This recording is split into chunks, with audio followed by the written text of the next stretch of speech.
আসসালামু আলাইকুম। ভালো লাগার মুহূর্ত চ্যানেলে আপনাদের সকলকে জানাই স্বাগতম। আজকে আমি আবারও আপনাদের মাঝে উপস্থিত হলাম আপনাদের অনুরোধে 4-in-1 জংফা নিয়ে একটি তথ্যমূলক পোস্ট শেয়ার করার জন্য বা ভিডিও শেয়ার করার জন্য। আপনারা অনেকে আমার কাছে প্রশ্ন করেছিলেন, ভাই জংফা 4-in-1 নিয়ে সঠিক একটা তথ্য জানতে চাই। তথ্যটা হচ্ছে জংফা আসলেই কি কাজ করে নাকি কাজ করে না, আর কিভাবে কাজ করে সেই বিষয়ে সঠিক যদি তথ্য দিতেন তাহলে অনেকে উপকৃত হতাম। যাই হোক, আপনাদের সেই মেসেজের ভিত্তিতে বা কমেন্টের রিপ্লাই অর্থে আপনাদের মাঝে আজকের এই ভিডিওটা দেখতে পাচ্ছেন 4-in-1 সামনে নিয়ে উপস্থিত হয়েছি। এখানে পূর্বে যা বলা রয়েছে নতুন করে বলার কিছুই নেই। দেখতে পাচ্ছেন এখানে সোলার প্যানেল লাগানোর লাইন, এটা নেগেটিভ, এটা পজিটিভ, এটা ব্যাটারি সিস্টেম, এটা প্লাস মানে নেগেটিভ, সরি পজিটিভ, এটা নেগেটিভ মানে এটা প্লাস এটা মাইনাস। এখানে সুন্দর করে দেওয়া রয়েছে প্লাস মাইনাস চিহ্ন, এখানেও দেওয়া রয়েছে প্লাস মাইনাস চিহ্ন। এখানে দেওয়া রয়েছে এসি কট মানে কারেন্টে দেওয়া লাইন, এটা কারেন্টে দেওয়ার পর এখানে ব্যাটারি সংযোগ করে ব্যাটারি চার্জ করা যায়। আবার আপনি এটা ব্যবহার না করে ফেলে রেখে এখানে সোলার ইন করে এখানে ব্যাটারি চার্জ করা যায়। আবার এখানে আপনি মোবাইল চার্জ করতে পারবেন, এই যে ইউএসবি 5 ভোল্ট আছে।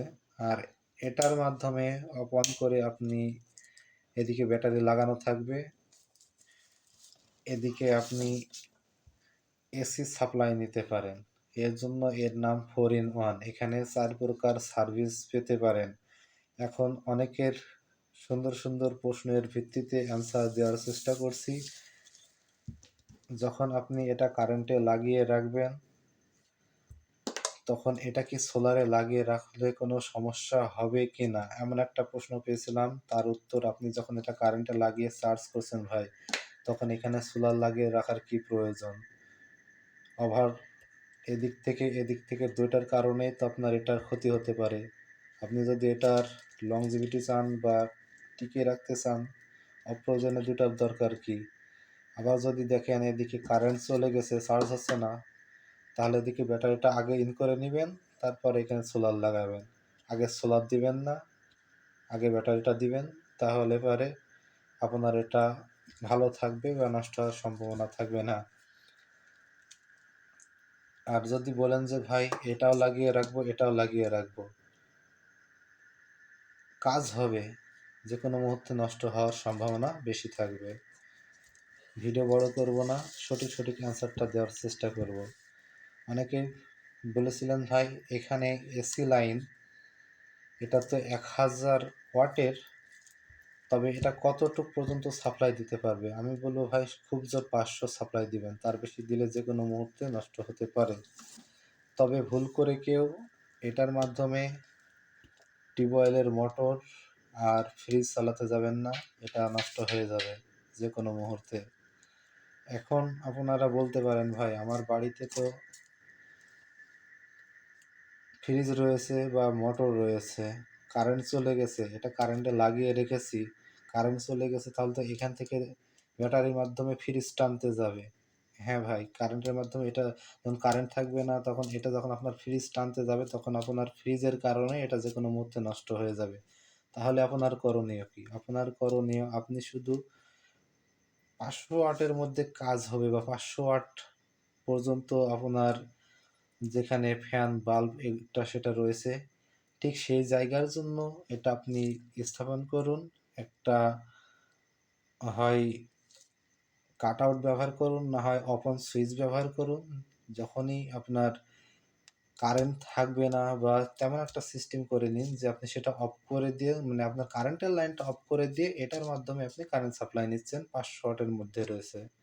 তাহলে আপনার এটা ভালো থাকবে। আর আপনার যখন দেখা যাচ্ছে যে কারেন্ট চলে গেছে আর এটা যখন আপনার ফুল ফ্যামিলি টানতে যাবে, এটা নষ্ট হয়ে যাবে। আমার কথাই বলি, আমার বাড়ি যৌথ ফ্যামিলি, আমার বাড়িতে মোটরে টিউবওয়েলে মোটর রয়েছে, ফ্রিজ রয়েছে, 4-5টা ফ্যান রয়েছে, এভাবে অনেক কিছু রয়েছে। আমি যদি চিন্তা করি সারা বাড়ি সাপ্লাই দিতে যাব, এটা কি পারবে? সারা বাড়িতে তো কম বেশি কারেন্ট চলে গেলে তো দেখা যাচ্ছে যে এমনিতেই 1000 ওয়াটের উপরে জিনিস সাপ্লাই হচ্ছে। এ তো পারবে না, এ তো নষ্ট হয়ে যাবে, এটা স্বাভাবিক কথা। তাই আমি এটা শুধু ব্যবহার করি আমার নিজের রুমের জন্য, যেখানে 500 ওয়াটের নিচে জিনিস রয়েছে। অর্থাৎ একটা সিলিং ফ্যান রয়েছে, এটা দিয়ে কিন্তু 2 থেকে 3টা পর্যন্ত সিলিং ফ্যান চালাতে পারবেন। তবে আমার রুমের কথা হিসাবে আপনাকে বলছি, একটা সিলিং ফ্যান রয়েছে, 3-4টা বাল্ব রয়েছে, টেবিল ফ্যান রয়েছে বা সৌর প্যানেলের ফ্যান। আমি টেবিল ফ্যান সৌর প্যানেলেরটাই ব্যবহার করে থাকি, চার্জারের মাধ্যমে, 12 ভোল্টের চার্জারের মাধ্যমে। এই যে এই চার্জারের মাধ্যমে আমি সৌর প্যানেলের ফ্যান বা সৌর ফ্যান ব্যবহার করে থাকি, ডিসি ফ্যান ব্যবহার করে থাকি। তাহলে বুঝতে পারছেন আমার সব কিছু মোটামুটি ব্যবহার করা হয় লিমিটের মধ্যে, যার জন্য এটা নষ্ট হয়নি। আর আমরা যদি সেভাবে ব্যবহার করতে পারি অবশ্যই নষ্ট হবে না। মানে এর যতটুক সাধ্য ততটুকুই আমাদের দিতে হবে।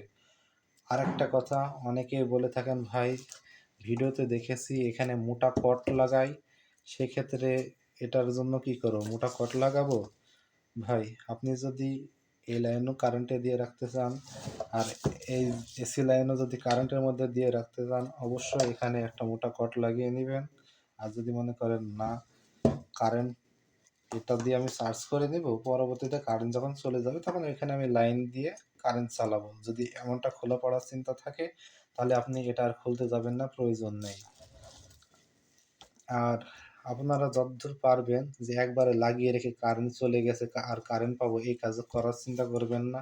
যেহেতু এটার মাধ্যমে আপনি এসি সাপ্লাই পাবেন, আপনি একটু কষ্ট করে হলেও চেষ্টা করবেন অফ অন রাখার, মানে কারেন্ট চলে গেছে তখন এটা অন করবেন, কারেন্ট যখন চলে আসছে তখন এটা অফ করে দিবেন, তাহলে এটা আপনার লংজিভিটি আরও বেশি পাবেন।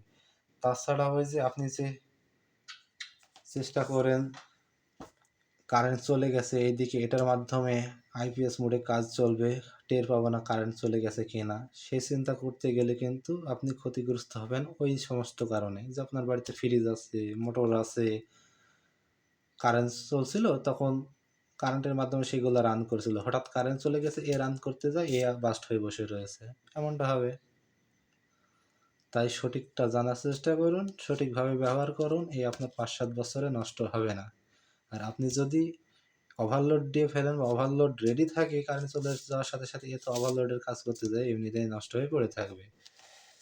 আর অনেকে দেখায় যে এখানে এই যে এখানে এক জায়গায় এল দেওয়া আছে, এক জায়গায় এন দেওয়া আছে, বা মানে নিউট্রাল ফেস যেগুলো দেওয়া রয়েছে, এটার পার্থক্য কি ভাই? এটার পার্থক্য এখানে আমরা সবসময় জানি এসি লাইনে নেগেটিভ পজিটিভে কোনো সমস্যা থাকে না। তবে এটার সমস্যা রয়েছে যেহেতু এটা ফাংশন 4টা কাজের জন্য, তার জন্য এটা নষ্ট হওয়ার সম্ভাবনা ওই ক্ষেত্রে থেকে থাকে।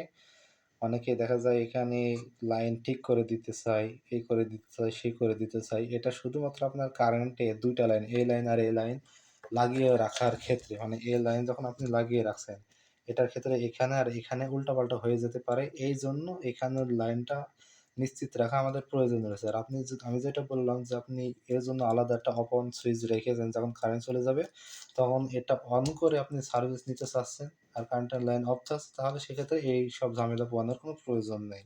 প্র্যাকটিক্যালি একটা ভিডিওতে আপনাদের দেখাবো, আপনারা যখন কারেন্ট চলে যাবে তখন কারেন্টের লাইনটা অফ করে দিয়ে এটার মাধ্যমে আপনার জিনিস চালাতে থাকুন, তাহলে আপনার এসব নিয়ে টেনশন করা লাগবে না। আর আমি প্র্যাকটিক্যালি সেই ভিডিওতে আপনাদের দেখানোর চেষ্টা করব যেভাবে আমি সোলারের মাধ্যমে বা সোলার লাইনের মাধ্যমে রাউটার চালাই, ঠিক সেভাবে এটার ব্যবহারটাও দেখাবো। আশা করি সাথে থাকবেন, সেই ভিডিওটা দেখার মাধ্যমে অনেক কিছু জানতে পারবেন।